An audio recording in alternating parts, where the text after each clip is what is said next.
Pokrajinska vlada je tek 2006. godine napravila instituciju, organizaciju, kao god da je nazovemo, fond, da se brine o nekim ljudima koji su do tada imali i doživjeli ono što ne daj Bože nikome.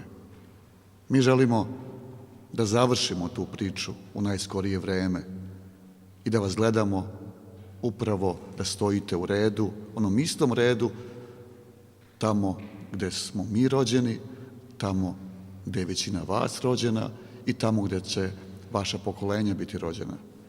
Nema mučnije, tužnije činjenice da budete proterani, isterani odande gde ste rođeni.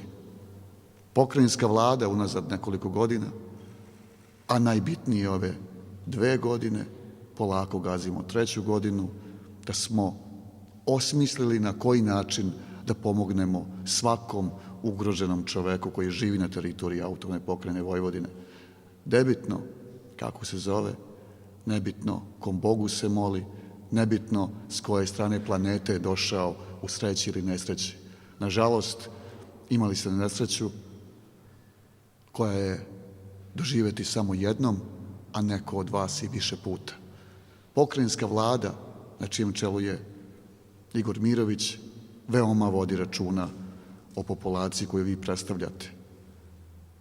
Pomoć koja se ogleda danas u obliku osnaživanja ekonomskog žena, a ja sam siguran da ova nova mera će ostati nešto što će biti pravilo u nekom budućem periodu. Jedan predlog, upravo kao i Zavod za ravnopravnost polova, kada dodeljuje kuće sa okućnicom, uslov je da je žena vlasnik 50% nekretnine. Ono što hoćemo da kažemo, nema ozbiljne demografije, nema ozbiljnih pozitivnih populacionih mera bez žene, kao što je stup porodice, kao što je stup domaćinstva, bitan aspekt u ekonomskom sagledavanju svakog problema u okviru porodice.